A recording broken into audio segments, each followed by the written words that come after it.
It has been a very exciting couple of days, Colin. I'm not sure where to begin, and I know I say that every single show, but yesterday was wild. It was very, very wild, and we're gonna talk about all the Kenobi news that we've got the last couple of days.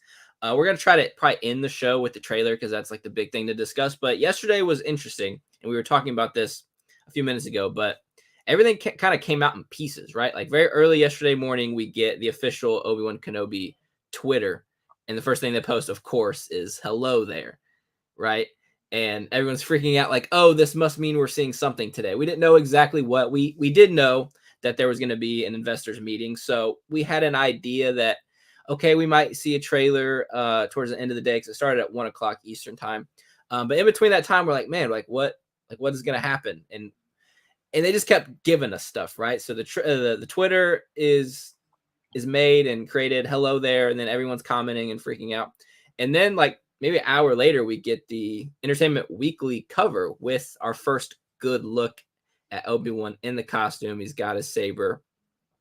And Colin, I'm just curious, what was your reaction? How were you watching all of this kind of unfold in the early morning of yesterday On my couch on your couch?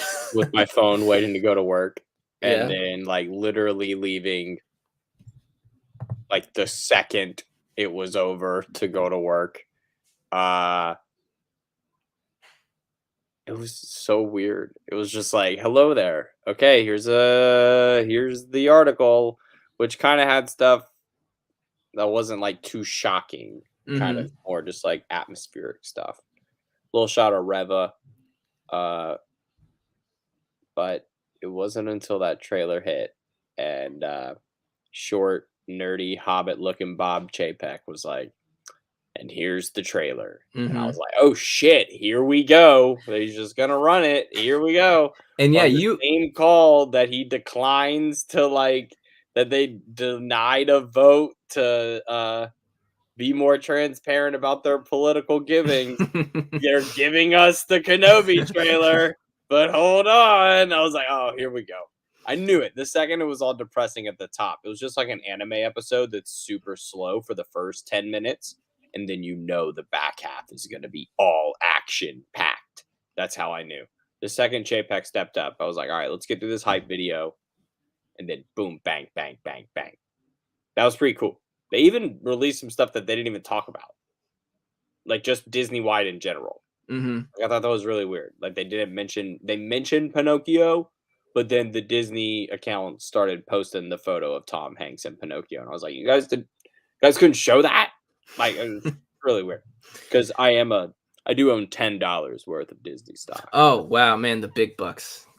That's no, it's so funny how it all played out, right? Like I was at work, and of course it was on a Wednesday. Wednesdays are my busiest day by far. Like we had a big truck that I was expecting to show up between like 1 and 3 o'clock, and I knew that's probably when the trailer was gonna drop. So I'm like, man, like I hope it comes out a little bit earlier so I can watch it and react to it and not be like busy at work. And the early part of the day was actually fine. So I see the tweet, and then I see the cover, and I see the photos. We see some really good shots of Obi-Wan and like a super weird little cave with like a pillow. It's just like him in a cave with one pillow. And I was like, man, that's not a very comfortable way to live, Obi-Wan. But and then like you said, we get our first shot of an introduction to our villain, which is Reva, which is a new Inquisitor. I think she's the third sister, I believe. So that was really cool, and she looks great. We see a really good shot of Owen, kind of like and with a stare down with Reva. So like we're getting all this stuff like coming at us at once. And we're like, holy shit! Like the marketing campaign for Kenobi is beginning, and it just came out of nowhere. And then it was kind of silent for a little while. We're all kind of reacting to these photos and getting excited. And then of course, I have to leave for work. I have to go do a delivery. And literally, as I'm on my way to my vehicle to leave, your text comes in and it just says, "Let's go." And I was like, God damn it. So I get in my truck and I'm just waiting. And like not even 2 seconds later after your text, I get a notification from Twitter from the official Star Wars account. And it was the trailer. So I was like, oh my God, like this day is it just won't stop. Like it's just getting better and better. And again, we'll break down the trailer a little bit later. But yesterday in general was just so crazy. And then we're getting these little quotes from a bigger article that came out today, but we're getting these little quotes of Ewan talking about Obi-Wan being just broken down and, just beaten. Like we see in the trailer later, he's talking about how like we lost like all of that for nothing, and which we kind of expected going into the show, I have right? a theory. You want my Oh, first theory? what's that? He's talking to Qui-Gon. See, I don't agree. I don't know who else he's talking to then. Because the reason we've seen these trailers before and how I'm trying to build a Disney Plus show here. Well, we've seen before with these Star Wars trailers for these shows that the quotes are out of context, right? Like, Oh, we don't and know where they're coming from. the stay hidden, that's a cutout thing. Yeah, That's I totally believe. cut out. Like, Yeah, I think he's talking to another Jedi in the stay hidden thing. Like he's it probably might in be the one that gets communication. hung. Maybe the first one that came to my mind is Cal Kestis, and that's Which is because rough, by the way. because we get so much Jedi Fallen Order like imagery. And That's they're that's what I told Guy last night, because she came home after work and I was like, wait, have you not watched the trailer? And then I shut off all the lights and showed her the trailer. And I was like, wait, am I just gonna be playing? Are we just gonna be watching Fallen Order? Like, hey, go fight this Inquisitor. Hey, go to this planet, fight this Inquisitor. I've already done this. I spent 15 hours playing it. Like, right. And I mean, I love that we're getting the we've also been to that the hideout. Yeah, like they're that's underwater in one of the shots, and I'm like, I was terrified. Yeah, like I died so many times on that map. 4 like, times to be Vader. Specifically the one where you go through the doors and there's like 2 platforms and it's just wave after wave after wave after wave of enemy. I died so many times. But anyway, I'm glad we're getting the Inquisitorious basically hideout, because I just love the design in general. It's very cool. And the reason I say maybe he's talking to Cal is because eventually Obi-Wan's gonna have to break into that place, and Cal's been there already. So Cal can like tell him where to go, so he like doesn't get lost or doesn't get captured or whatever. It's located on the moon Nur. Yeah, and they confirmed that in the article. Imperial Inquisitor program. So this is going to be interesting to see, because we've learned from other stuff that the third sister was a Jedi. So it's going to be interesting to delve into her backstory as somebody who was a Jedi that came. Like, what was that process like? Was it like, how far do you have to get into a fight with a Jedi hunter before they're like, no, wait, do you want to also come hunt Jedi? Like, is there like an initial conversation where the Jedi in hunted question is like, you know what, fuck those hoes? Like, or is it like they get 10 minutes into a good fight and then they're like, wait, do you want to live and fight? And then they have this conversation. I feel like it goes one of those two ways. Like, there's have to be, some people had to have just been like, no, screw the Jedi. This is stupid. We'll listen to a tiny green guy. And yeah, we see a little bit of kind of the process of how you become an Inquisitor with Trilla in Fallen Order. Like, she is a Jedi, she's a Padawan, and she gets captured and tortured, and then eventually she turns and becomes an Inquisitor. I don't know if that's the process with all of the Inquisitors. We know that the Grand Inquisitor used to be a temple guard, right, from Rebels. So we know a little bit about, his backstory. We don't know exactly how he became an Inquisitor, how, the Emperor or Vader was able to kind of get a hold on him and break him and get him to turn, or the fifth brother or any of the other Inquisitors. But I guarantee you, because what's her name? Is it Reva? Right. I don't know if Reva was kind of like Trilla, where she was a Jedi and she just got captured and tortured, or maybe she just surrendered. Maybe she's like, I want no part of losing. I'm just going to join the winning side. Like, I really do hope we get a little bit of her backstory, because she is a brand new character and she looks great. The armor looks great. And I'm really excited to see what they do with her.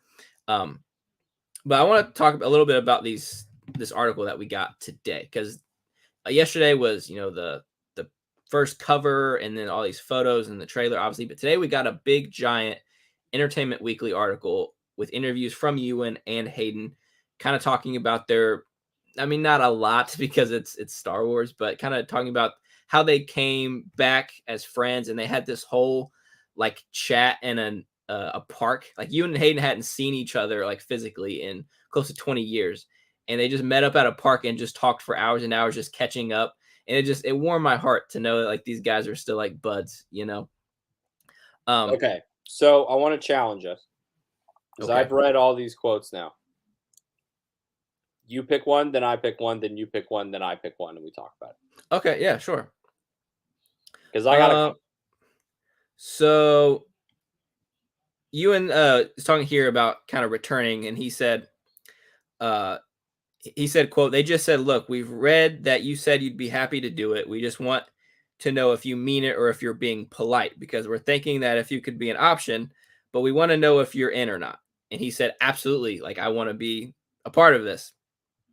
And that makes me so happy to know that like he actively wanted to do this, right? And he even talks about in this section of the article about how after the release of the prequels, he was really down and depressed because of their reception. him and Hayden. Yeah, him and Hayden. But yeah, Hayden Hayden talks also a little talked bit about it that, too, yeah. and how he's like, man, is this going to affect my career? Like, am I even going to be able to work again? And Did so, he make that movie like The Island? You remember that? who It was like Ewan? yeah. I think it was with Gwyneth Paltrow. Yeah. It was a movie called The Island. It was super weird. It kind of felt like The Giver, but it was that. That's kind of no, it was Scarlett Johansson. Like, was that kind of the movies that he was going to be relegated to? These really bad, like it was like 2005. It came out the year of Revenge of the Sith, so he's kind Yeah, of like, oh, look who we have. We have the star of Star Wars in our movie, and then it was right. really weird and bad. And So something that was interesting too is that he said in 2016 he was asked the same question, and he was like, I'm not really that interested in going back, And I think in his mind still, he was like, oh, the prequel's bad. No one likes the prequels. And then 2 years later, he's being asked again, and he's starting to realize, like, oh, the kids that we made these movies for are adults now, and they are clamoring for prequel era content. And he saw, like, even someone like you and who isn't on social media and lives a pretty private life, he was seeing the reaction to him potentially coming back. And so he does kind of a backflip. He goes from in 2016, like, nah, I'm good, to 2018, Star Wars was 2019, also in a different he's back. place. Disney hadn't really built out their whole deal. Galaxy's Edge hadn't opened yet. We're gonna get Mm-hmm. to talk about that later.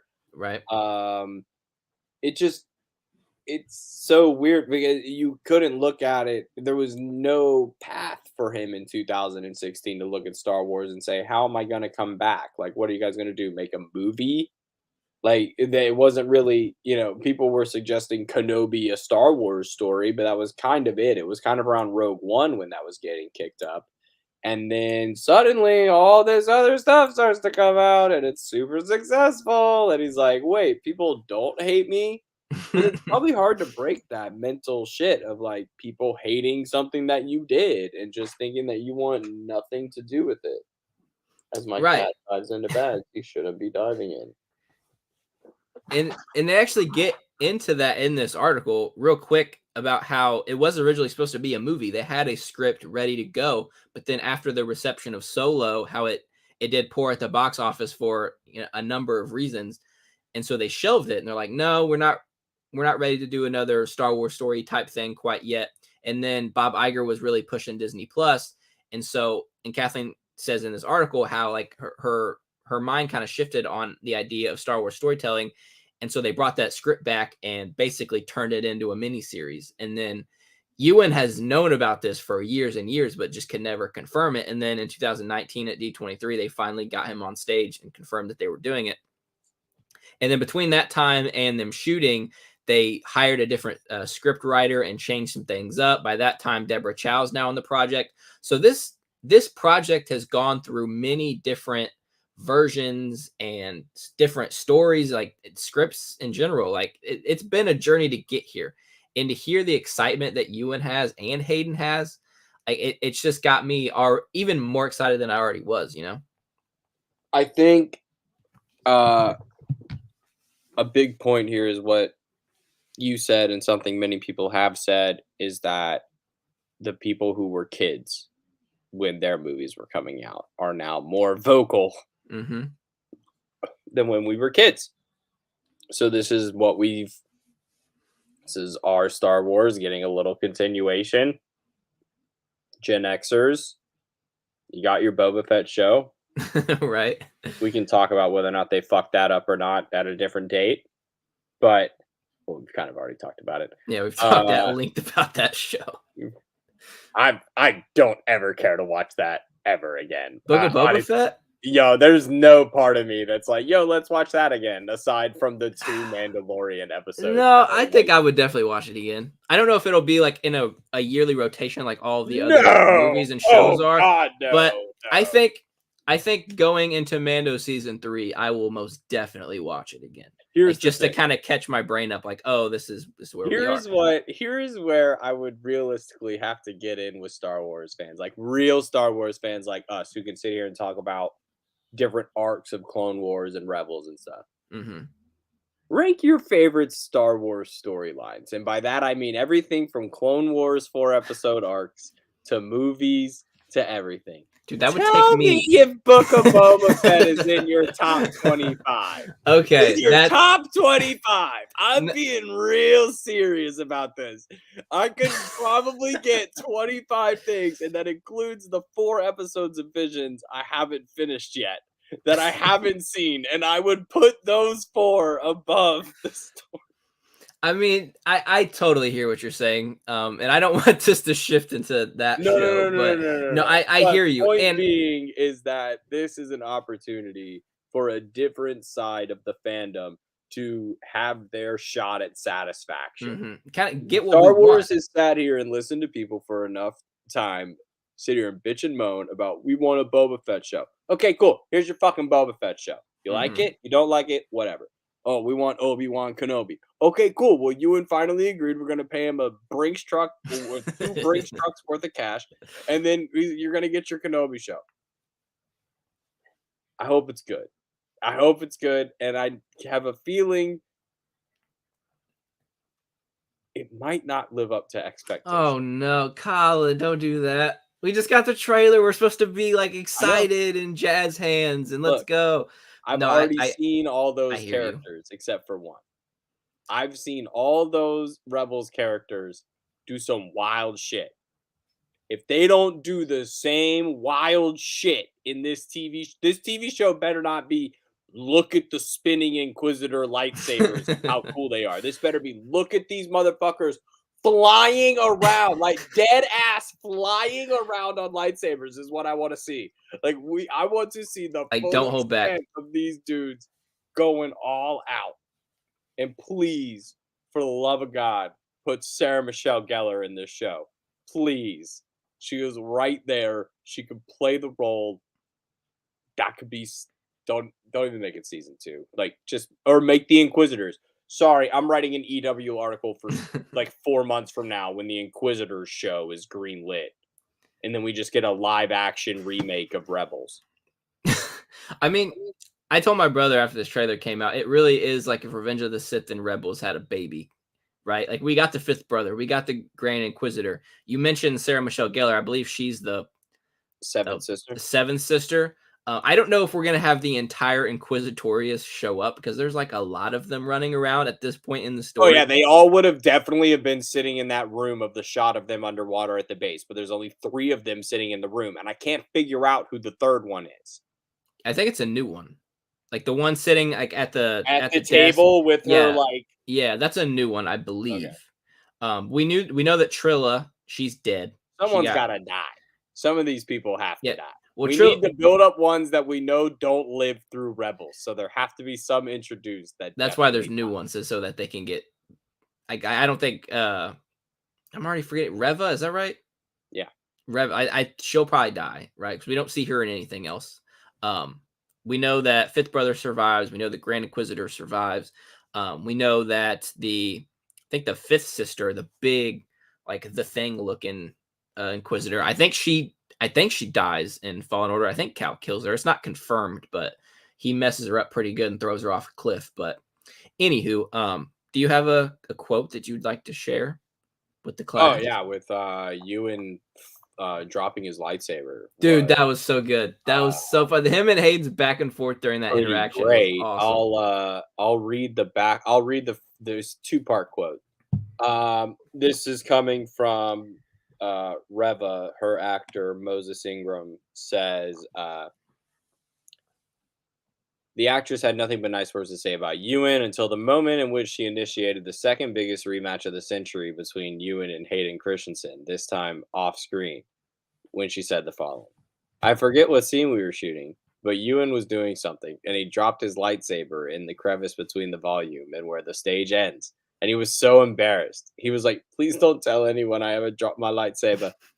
This led to the following friendly fight, which is just delightful to read. This is news to me, Hayden Christensen laughs.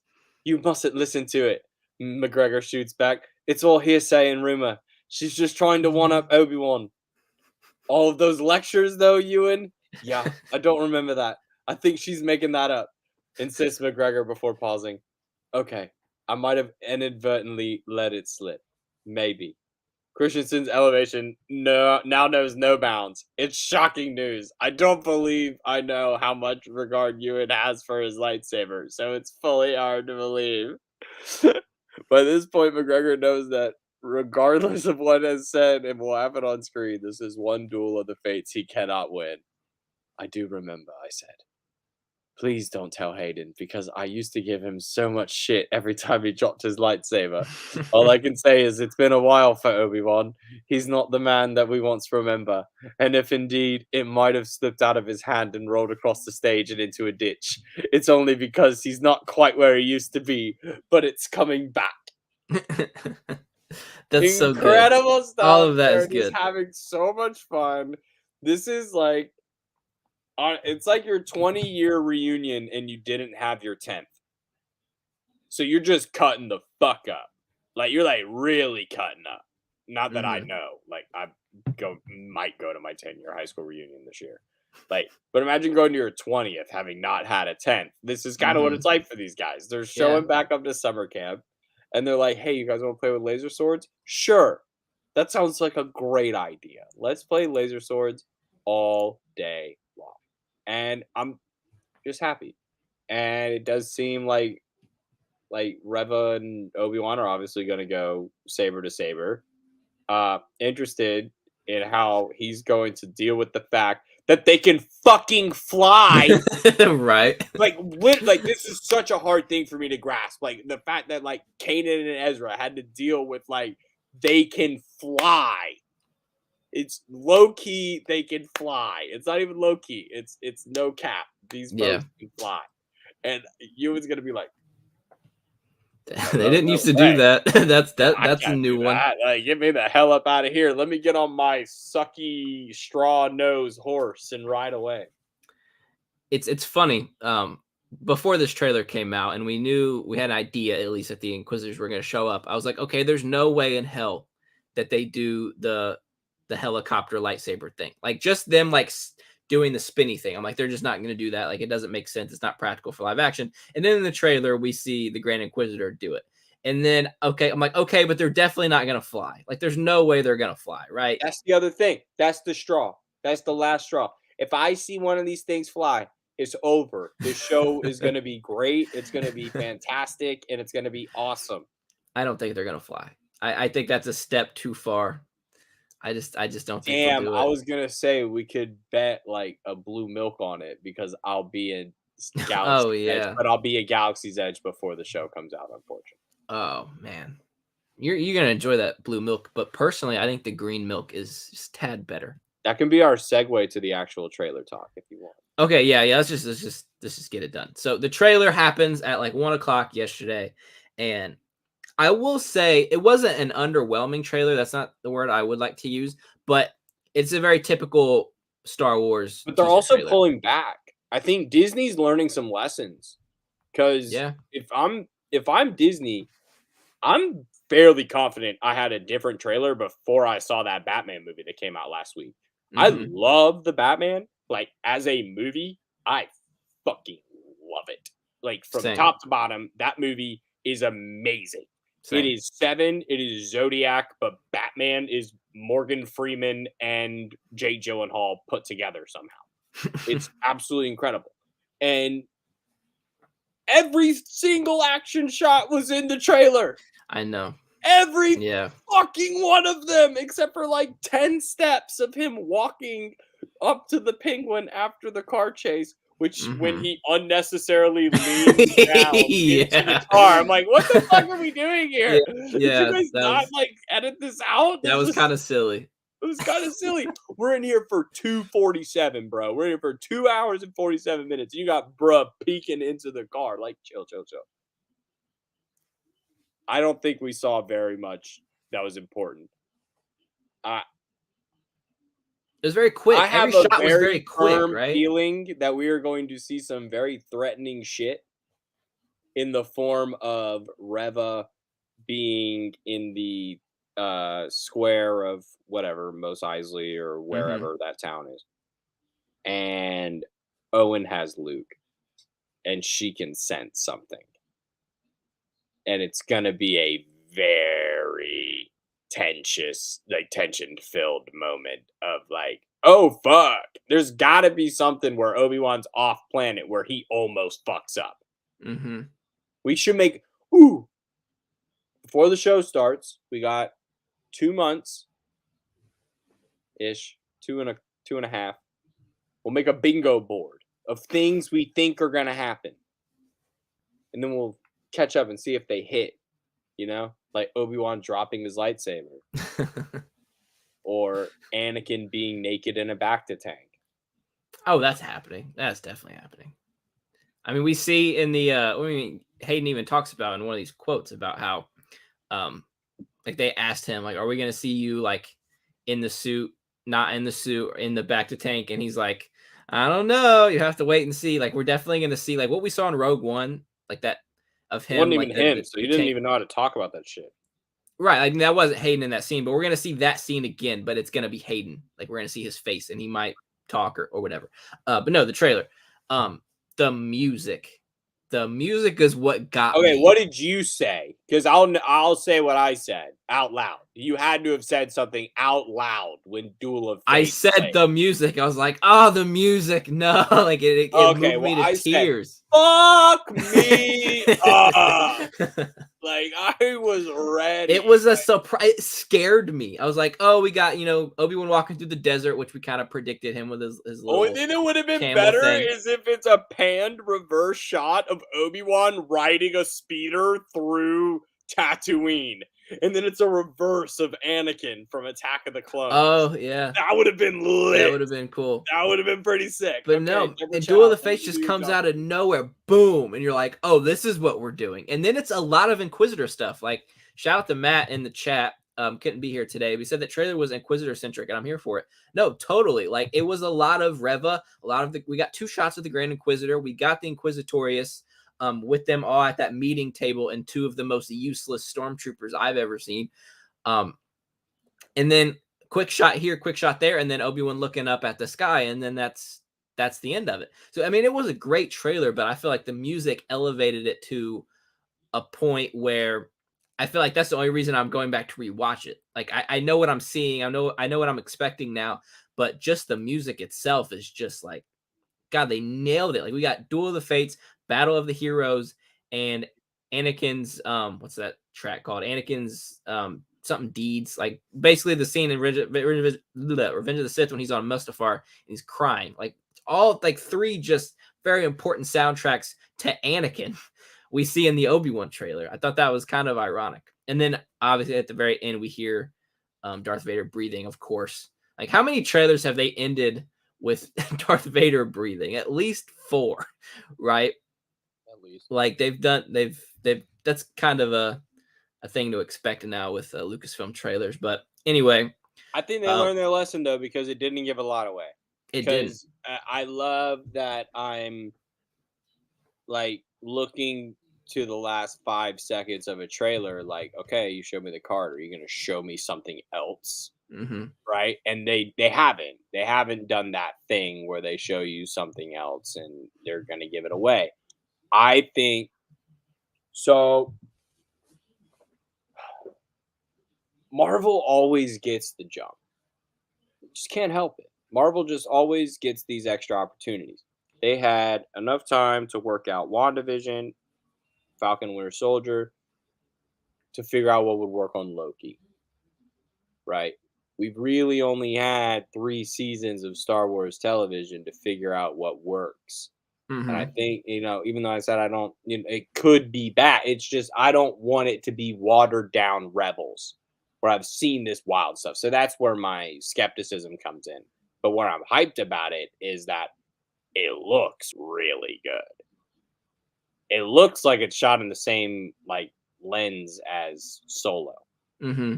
It looks It a looks lot like a like movie. It does not yeah, look like Book it of does Boba look Fett. like a movie. Like it looks like it was. This is a movie that's going to be cut into 30 to 45-minute parts, and that's one of my concerns. Though, honestly, is I'm really afraid I'm going to turn on the first episode and it's going to be like 26 minutes long, and it's going to be one of those things where like every episode is like half hour, 35 minutes tops, and this is essentially like Yeah, but it could be longer because they could let scenes breathe. I don't want them to You hold can let him back, sit in man. the cave for 5 minutes. You can let him do all this other stuff that you wouldn't be able to do in a movie. I just don't want this to be 6 30-minute episodes. I want this to be 6-hour-long 40-minute episodes. Like, episodes? I do not want them to hold back for whatever reason that they have that, oh, people aren't going to want to watch an hour-long episode. Our attention spans are too small. Like, I don't know if there's like men sitting at desks having these conversations about retention rate when it comes to their content. Like I'm little concerned about that, because remember the first Book of Boba Fett episode we turned on, it was like 32 minutes. I was like, hey, come on, like give us a little more than that, because we've been waiting fucking almost 20 years for this show, or for Kenobi to return in some form. And I want this to be a complete story. And Kathleen Kennedy teased, I don't know if that's the right word, but someone asked about them doing another season, and they said that basically everyone had so much fun doing this. There's a possibility that they could, if the story's right, do a season 2. I don't like that they're already talking about that before we've seen even a second of the show, but there's always the possibilities there that they could do a season 2. We know that Obi-Wan and Darth Vader don't die at the end of the show, so there's a chance, but I don't know. The trailer itself, I really, really enjoyed. Like you said, it didn't give too much away. VR and fucking Luke playing VR pod Oh, that was racing. great. Dead ass, that kid's playing a pod racing VR game. There's no way he's not.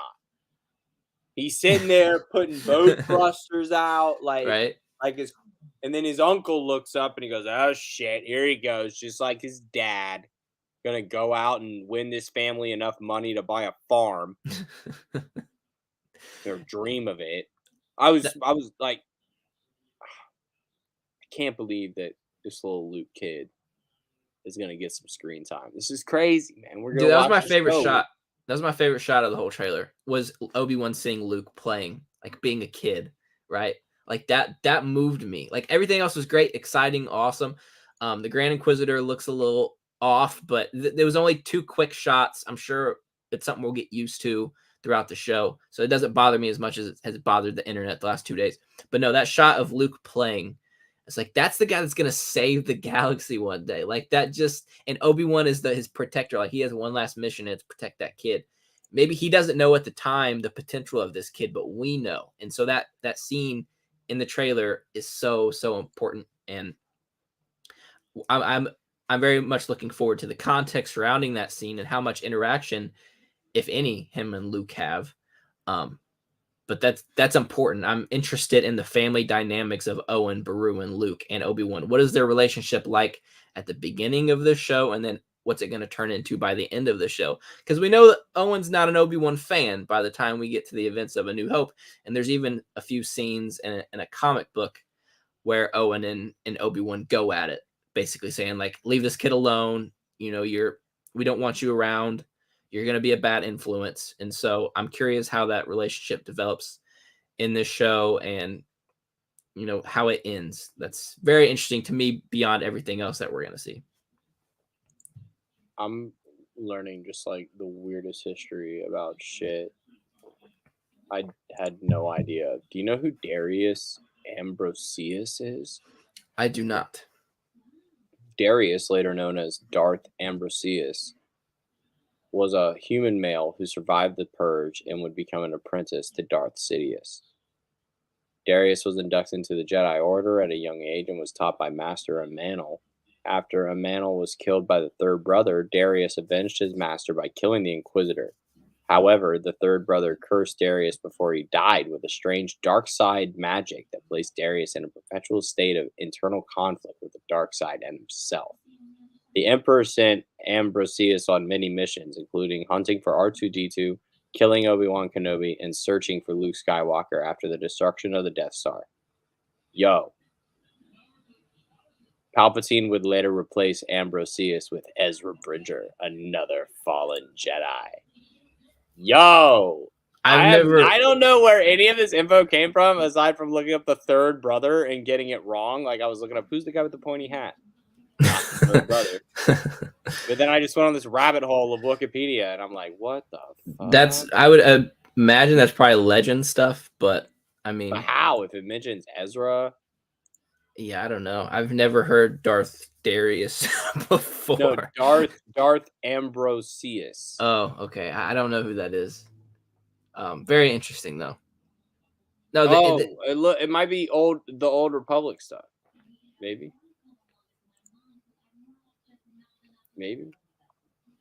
No, yeah, I got nothing. I don't know. That's interesting. No, the Inquisitors are very. I love the Inquisitors a lot. When they were first introduced in Rebels, I was like, man, I don't like the idea of these Inquisitors like being Sith adjacent. Like they're not a part of the rule of two.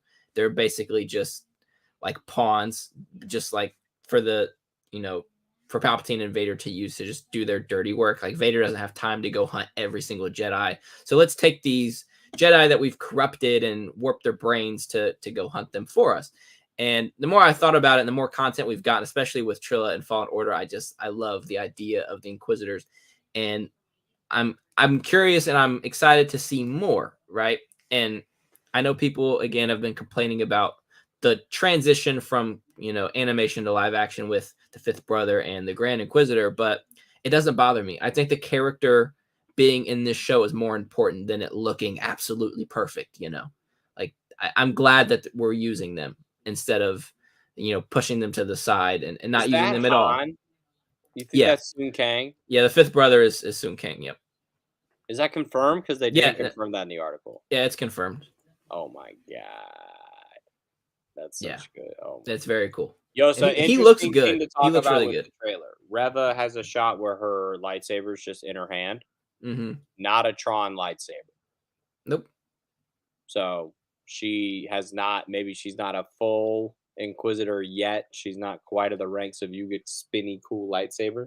Mm-hmm. Maybe they'll just save it for the Inquisitor. Maybe she hasn't earned it yet. Like that's like a reward. Who knows? Yeah, I want to see her bleed that crystal. I want to see somebody bleed a crystal on screen. Yeah, that's a good point. Like, where did the Inquisitors? Well, that's on my bingo board. Lightsabers? Calling it. Okay, that's a good one. Because I just think that like the Inquisitors' lightsabers are just like given to them at like the Inquisitor induction ceremony, there and like like which one arm on one shoulder, one the other. Welcome to the Inquisitor's lightsaber store.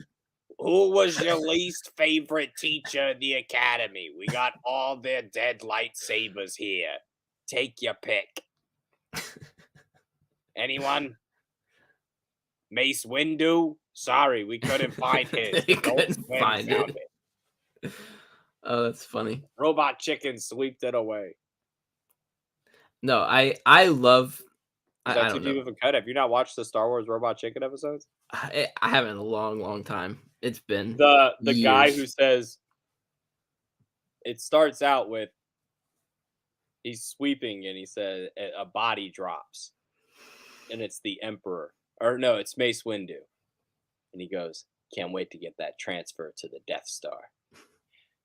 And then the Emperor's body drops and he's sweeping the Emperor's body up. But then they go way back and they do Darth Maul. And they do like a prequel, but it was the third one. He's like, "Oh, can't wait to get that transfer to Coruscant." It's so good. I need to go back and watch that. There's so many little things in that are good. And then I think like that's obviously, I think that's like the best quality of like satire of Star Wars. And then I would even throw in like the SNL Kylo Ren stuff over the Family Guy stuff. Mm-hmm. The Family Guy stuff was just basically remaking the movie. Right. But it was still good and it was still funny and it was still Family Guy. all Here. that stuff. Okay. Do you want to watch the trailer real quick together? Can we do that? I think we can. Let's just do it with no audio. It's just honestly, they don't say a whole lot. Just a whole lot of here. I got it. Oh, you got I got it right here. Oh, look at you. I'm ready to go.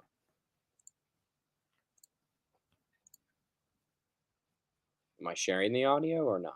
Fuck it. Come at me, Disney.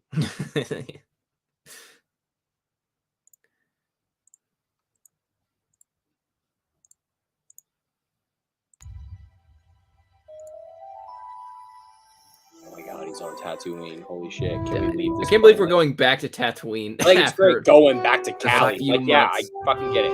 I thought of Ray right there when I saw him, like, Lost. working at, like, some sheet metal station.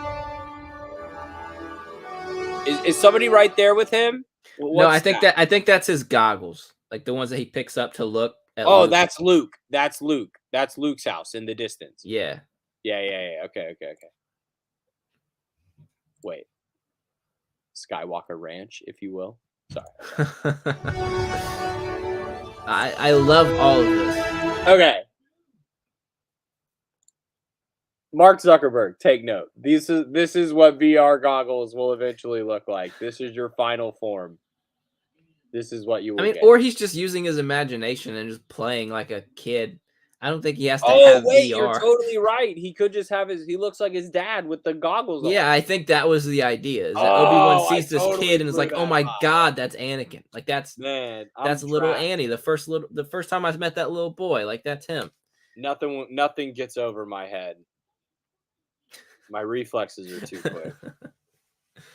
100%. Yeah, No, I love him just right. being so right. innocent, like not knowing that in 10 years he's gonna be saving the galaxy. Yeah, that stay hidden line.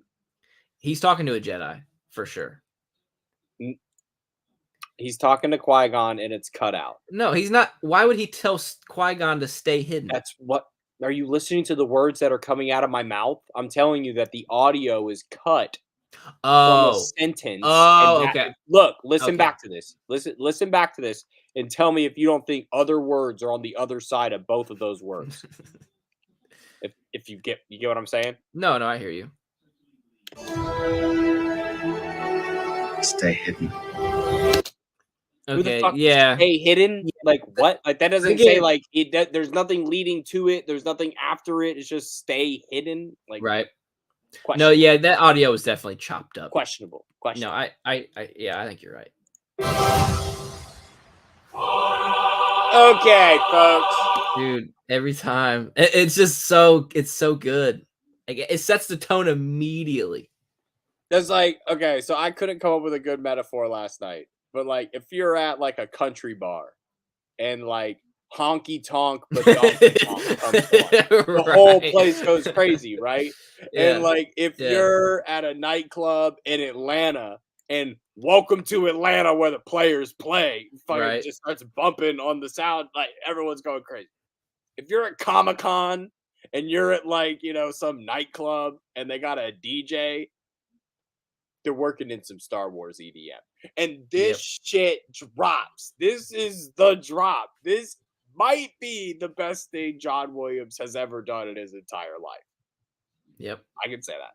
I don't have any shame in saying that.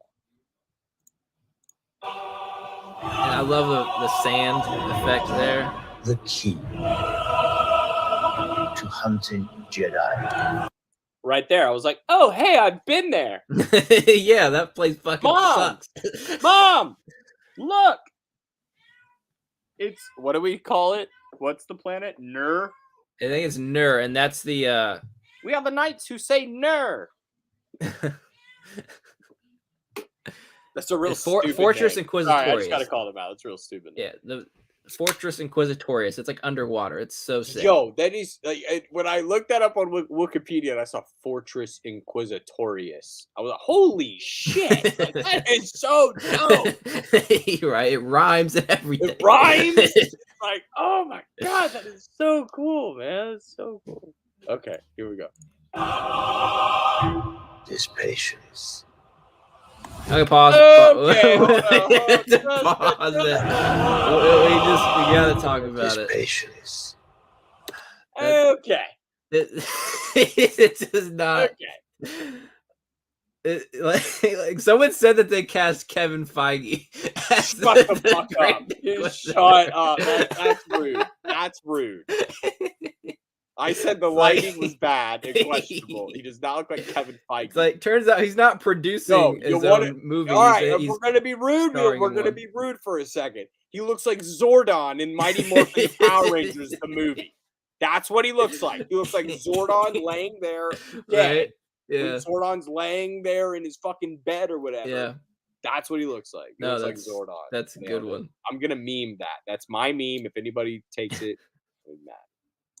Okay. He looks great though. From the mouth down, fantastic. No, the armor itself is the attention to detail is so good. It's easy, yeah. Well, of course, because they all wear the same thing, right? It's pretty uniform. But no, he looks like he got stung by a bee. Like his head is just swollen. And like Rupert Friend, who we got confirmation is playing the Grand Inquisitor, he's not a big guy. Like he's pretty slim. He looks? You know what he looks closer to? Brainiac. That looks like Brainiac from fucking Superman. Yeah, that's what this Brainiac was gonna look like in the Kevin Smith directed Superman, the Death of Superman movie. No, this lighting is not doing him any favors, and I think but it's wild because we're gonna get to it in like 20 seconds. Of how much better he looks. Yeah. Okay. Does this need to be a refugee speeder shot? Could I not have had Obi-Wan riding the speeder? This is the moment. Yeah. What is this? I don't give a fuck, dude. It's like the public transportation for Tatooine. It's like honestly, I hope all of this is episode 1, and it very much. I think it is. I think I don't think anything I see out of this is out of episode 1.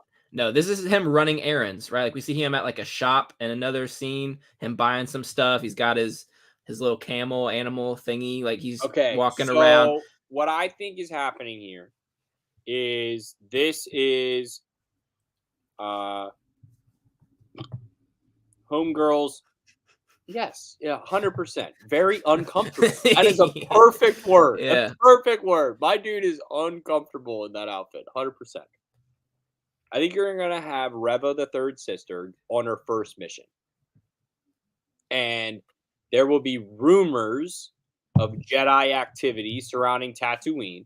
Mm-hmm. And Vader will make an appearance, or the Grand Inquisitor will give Reva this assignment with the intent of Lord Vader will not see anything but success on this mission. He saw to it personally that he saw to me personally that this be, a successful mission or whatever. Mm-hmm.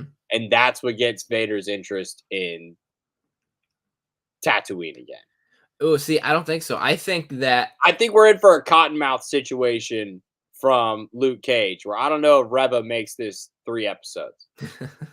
She might be gone because this is 6, right? Yeah, 6 episodes. She ain't making it to 5 and 6.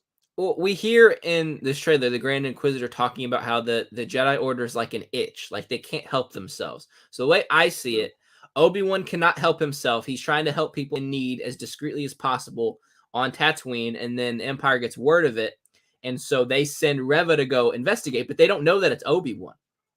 DJ Hard Disease, that is confirmed that we will be getting flashback scenes. Yeah, Ewan basically confirmed it. So take your pick. Would you rather, and we're going to play a little game before we get back to the trailer. Toby, would you rather have a recreated Clone Wars scene or something entirely original?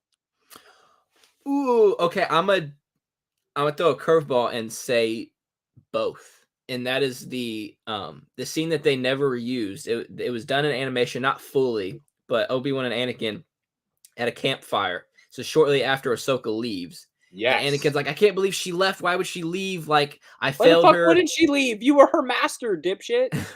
Right. And Obi-Wan basically he's like, they have this just awesome conversation about how, Anakin's like, I failed Ahsoka, and I failed you. And Obi-Wan's like, no, you've never failed me.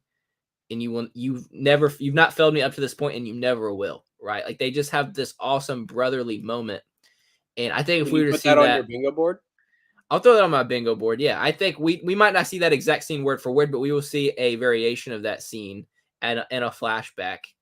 And I think that's just gonna, I mean, just gonna continue to strengthen their Because we relationship. also have heart disease. To go back to your question, we do have confirmation of de-aged Hayden Christensen shots that will be used, but like they say black don't crack, but that dude could play 29. He looks so young. Yeah, and Ewan even says like in one of He's the baby interviews face. today. He's forever baby face. Yeah. You can't break a baby face. No, I had like to add a beard to break the baby face.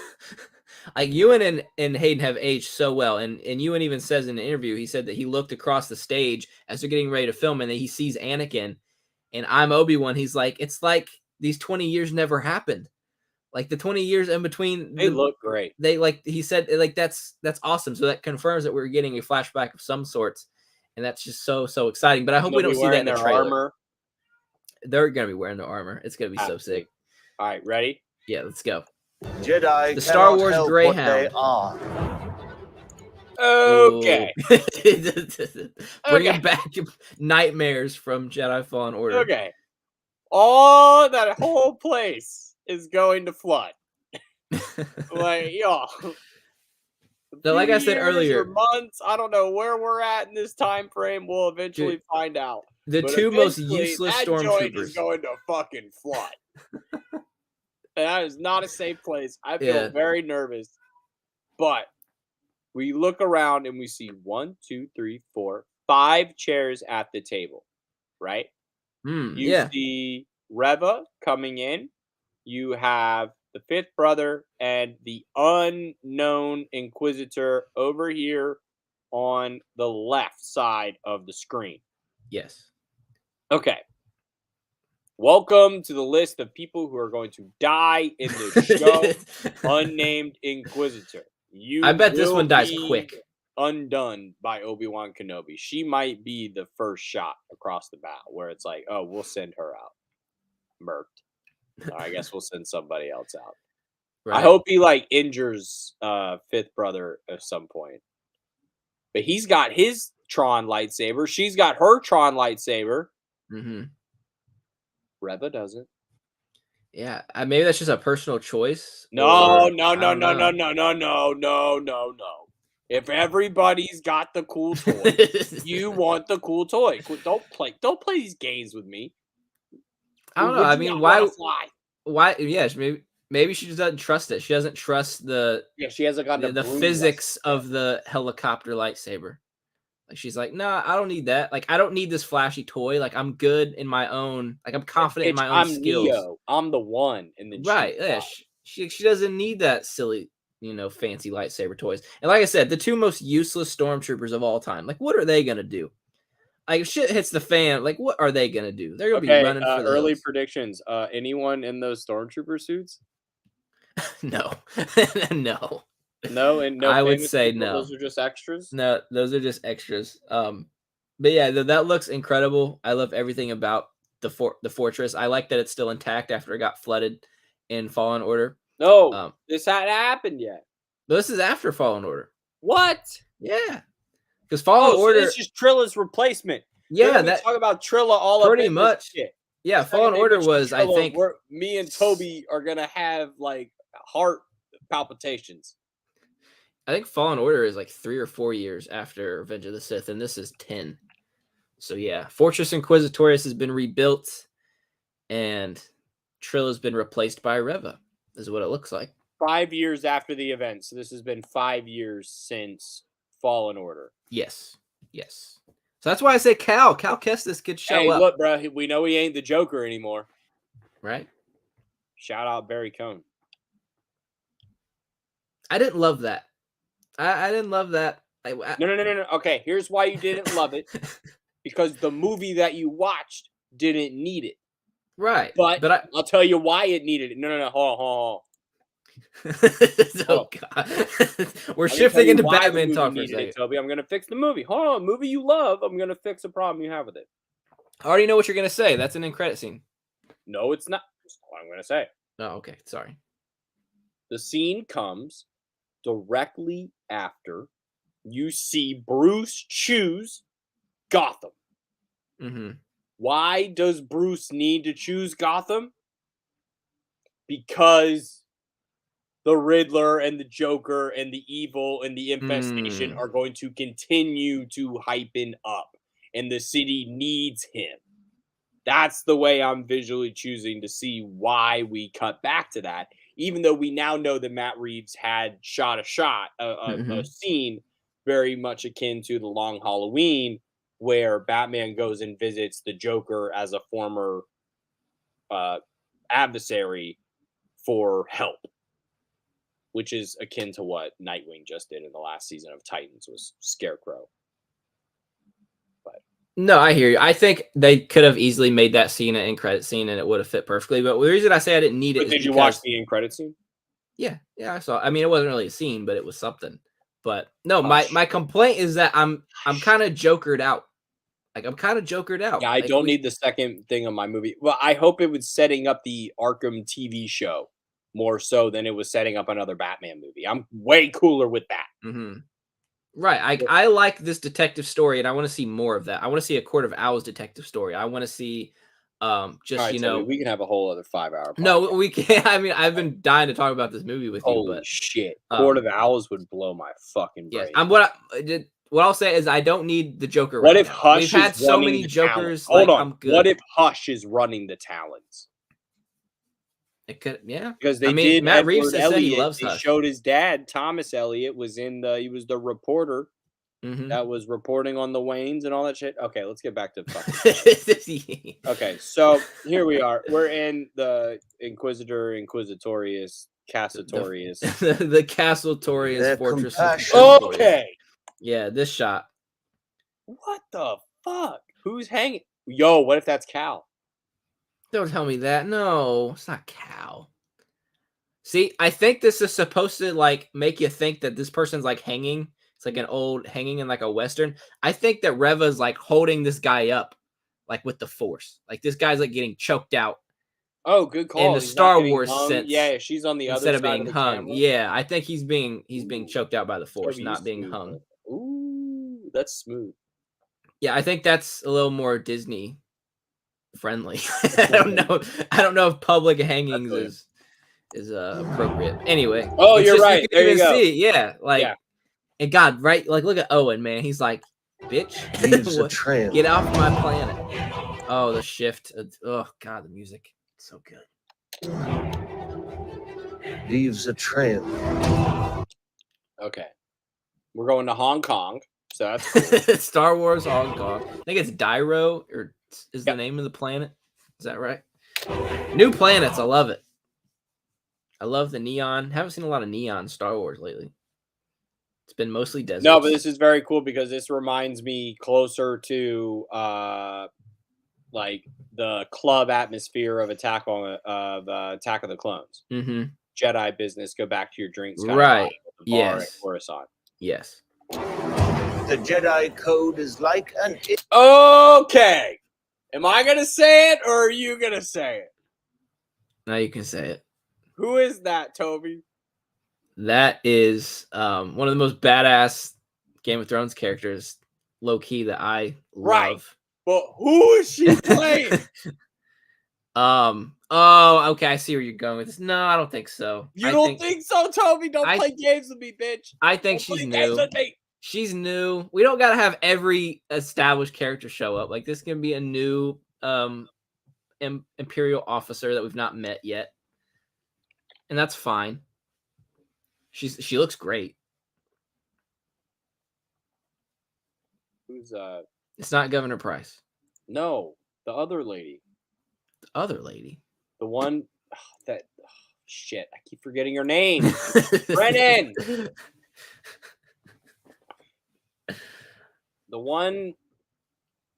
Is it another Rebels character? She's in all of the new Disney canon stuff. The Imperial officer. Oh. Does it start with an S? Ray Sloan? Ray Sloan. No, Is Ray that Sloan. Ray Sloan? I don't think it's Ray Sloan.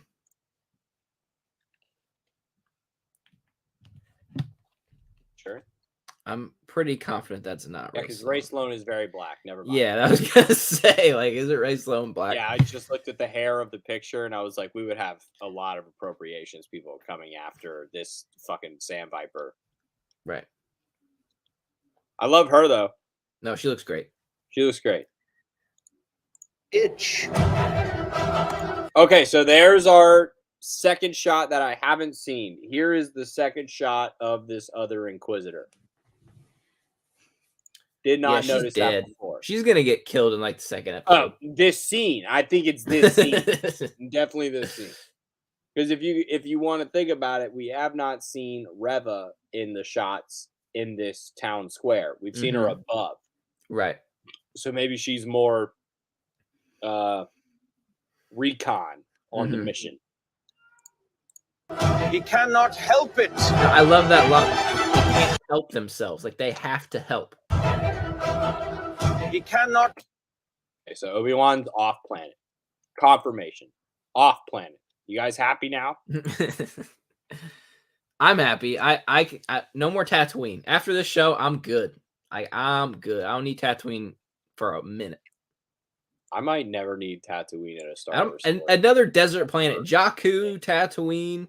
No. I'm good. No. No. Jakku is like Cleveland. It's like Cleveland. Nobody wants to vacation in Cleveland. It's like what Finn says. Like, why does everybody want to go back to Jakku? Yeah. Like nobody wants to be there. Help it. Okay, this droid, sick. His name's Ned. Someone translated the Arabic and that says Ned. Ned the droid. Ned. I'm down with that. Hello, Ned. Who's Welcome playing to Star Ned? Wars. And is that the best shot of a stormtrooper ever? Because that looks fantastic. Oh, it looks great. He's dirty. That looks so good. He's not a shiny. Like he's dirty seen as some hell. shit. I don't know what that shot is. I don't know what the point of that shot was. I'm still scratching my head. Like, what was the point of just that 2 seconds? Okay, so I think that shot right there is her running to save the other Inquisitor who just got murked by Obi-Wan. Where is he? There you go. Or maybe they're all there. Wait, pause. Who's he talking to? Some dude with shit in the back of his head, so it's probably Obi-Wan's contact on the planet. And you know who that contact is? That's Commander Cody. Put that on my bingo card. That's Tamora Morrison. Commander Cody has that shit in the back of his head. No, that's Tamora Morrison. See, I've seen better theories that say Commander Cody would be part of the leading clone force that hunts the Jedi. See, and that's a show I think I'd rather watch. I want to see hold on. My point being, I want to see Tamora Morrison not play the same thing with each of these clones, which is somebody who regrets something that they've done. I want to see Tamora Morrison play somebody who's fully bought into what they're doing. Right. And wants to fuck somebody up, which would be great. Like a fully blown out Tamora Morrison clone would be sick. Ready to go.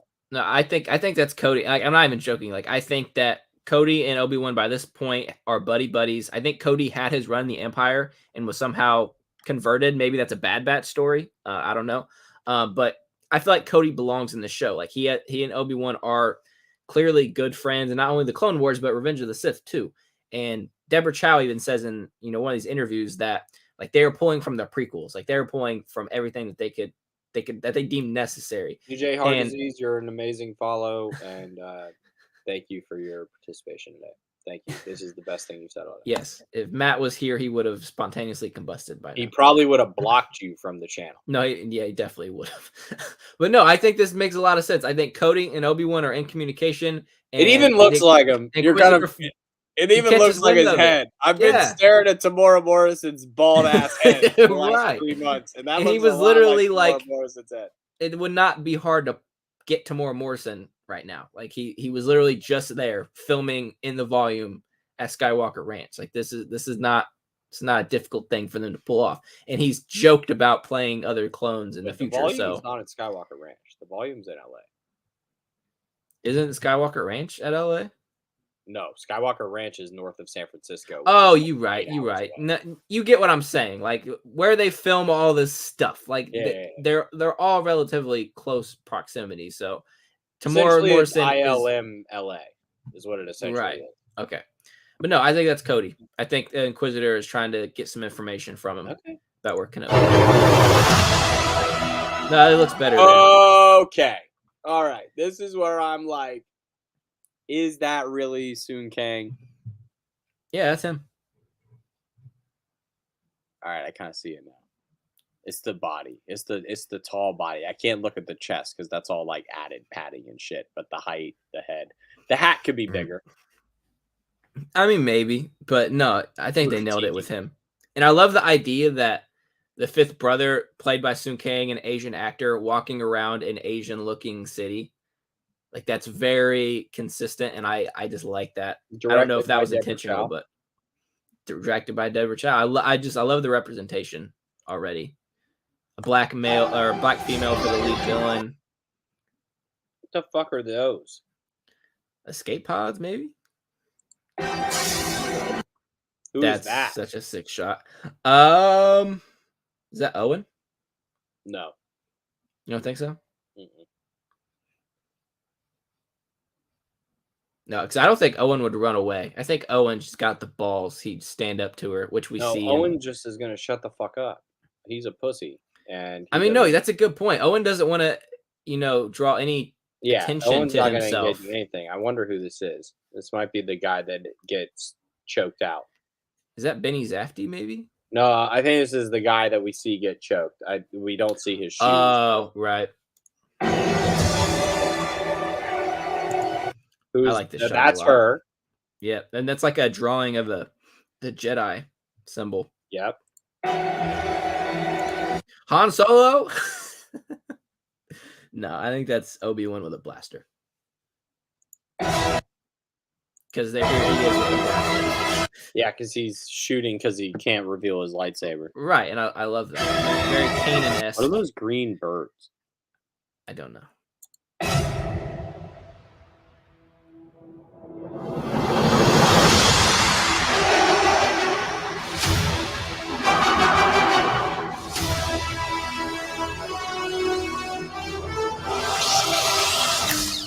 I love that too. Just the little things. That's the trailer. New thing.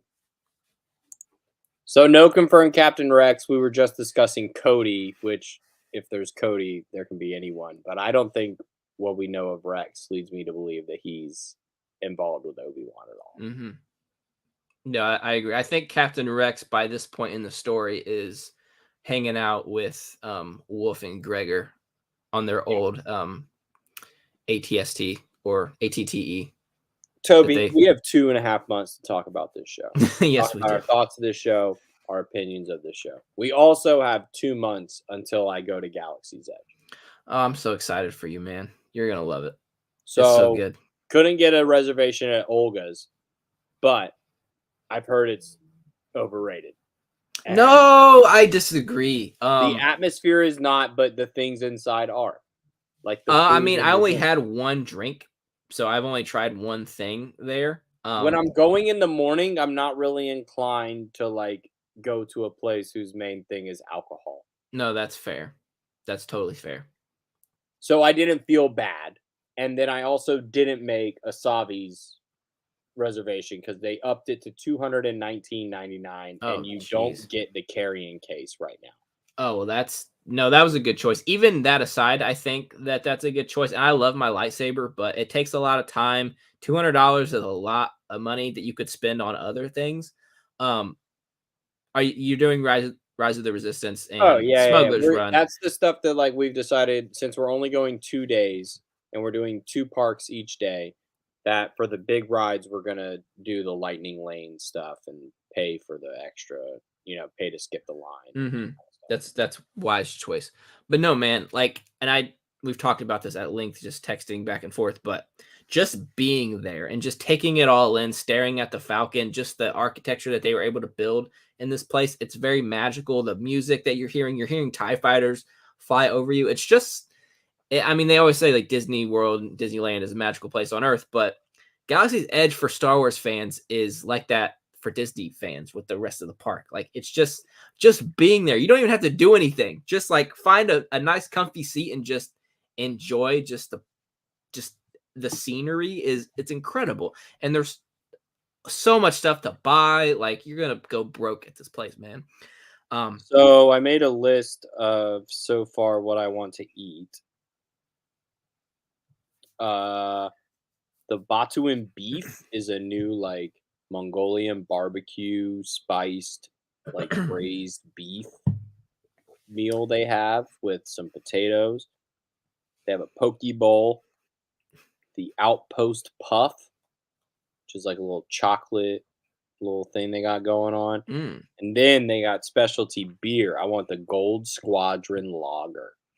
See, none of that stuff was there because I was there like the second month after open. So like everything was still very, very new.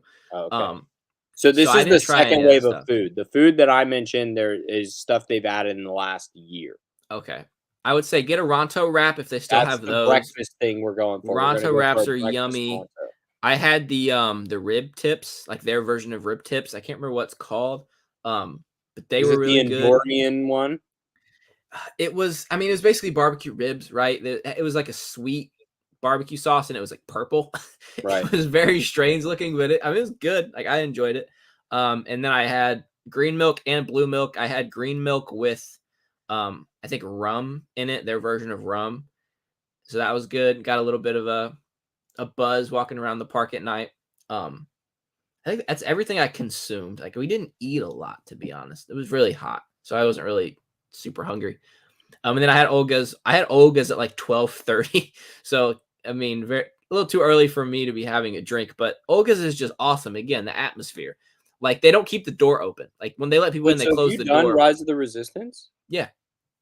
Okay, so then you went later than 2 months of opening because 2 months of opening, only Smuggler's Run was open. So the park opened in August, and we went in November. And Rise of the Resistance was open. Oh, then I think that was just different for Florida. Did Maybe. You go to Disneyland? Disney World. Okay.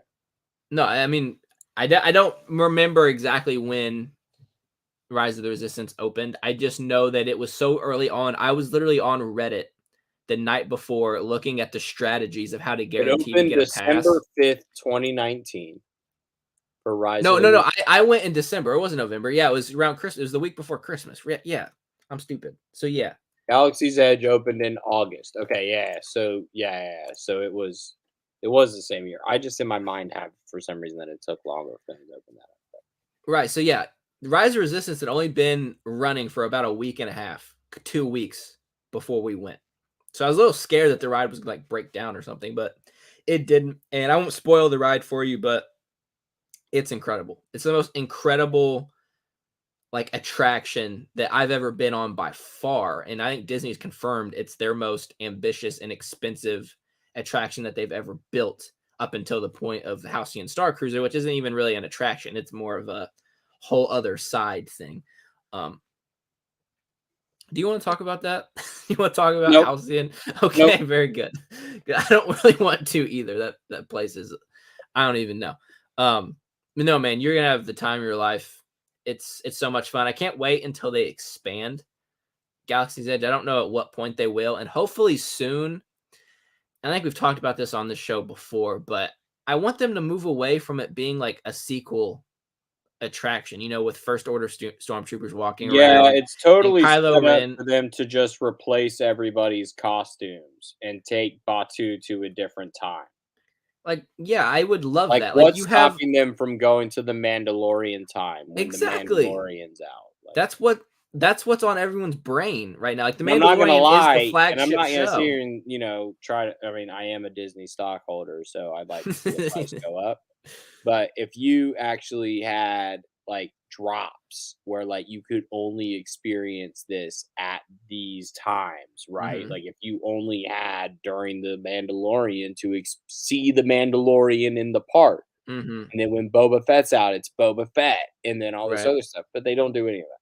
And I think they will eventually, but the selling point for Galaxy's Edge is that it's all canon and it's all a story, right? Galaxy's Edge or Smuggler's Run connects into the sequel trilogy. The Rise of the Resistance ride connects into the sequel trilogy story, right? I mean, even building the lightsaber is connected to, like, the First Order is looking for Jedi, and you can't be carrying around your lightsaber or you're gonna get caught. Like, that's part of the fun, but it's also it's kind of a down point for the park. Like, you're preventing people from getting excited about the Mandalorian and the Obi-Wan Kenobi show because the park fits in a certain timeline. Right. Like, I would hope that you could still do Rise of the Resistance and Smuggler's Run the way it is, but just the park itself have Darth Vader walking around with I don't know, Obi-Wan Kenobi or Kylo Ren walking around with Boba Fett. It doesn't fit into the timeline. Who cares? Right. Like, who cares? Like, it's Galaxy's Edge. Like, it's Star Wars land. Like, you don't need to be tied down to canon in a timeline when you could be doing so much other things and drawing people to your park. But yeah, I don't know. I hope they do that because, I mean, the sequel trilogy is still Disney's, like, that's the movies that they made for a certain generation, and those generation of kids are going to grow up to love those movies, and I love bits and pieces of them too, but it's holding them back. Like, Mandalorian is the flagship show right now. Like, Grogu is the face of Lucasfilm. There's no denying that. And the only thing you can get at Galaxy's Edge is a little Grogu like figure. Like, Right. you know what I mean? Like, that's. No, I'm with I you. hope they change that soon, but we'll see. Well, we'll be back. We have so much time to. We'll find a way to talk about Obi-Wan a few more times before this show comes out. We'll try to squeeze it in as best we can. Yeah. No, there's gonna be so much stuff coming. There's gonna be more. Probably one more big trailer, probably at the end of March. And no, I'd say probably end of April. We'll get another big trailer. It'll be the week before Doctor Strange. That's a good call. That's a good call. And I'm sure there'll be other interviews and press junkets and everything. And I typically avoid that stuff, but I'm gonna eat all of the marketing up for this show. Like, all the interviews with Hayden, with Ewan. Because I'm just so excited for them to be back, and they sound that like they're excited to be back. And so I'm excited that you're excited. I'm excited that you're excited, that I'm excited that they're excited. How about that? But anyway, this is hour 18. Wow, we've been talking a long time. But we will be back at some point. I don't know if it'll be next week unless some big thing drops. I don't expect it to.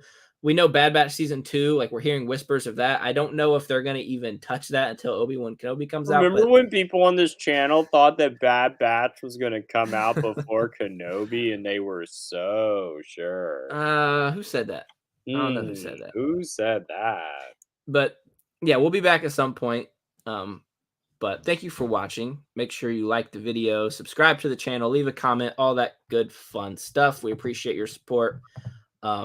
I'm Toby. That's Colin. Matt says hi. He should be back next time. But we shall see. Anyway, thank you for watching. May the Force be with you always. Goodbye there.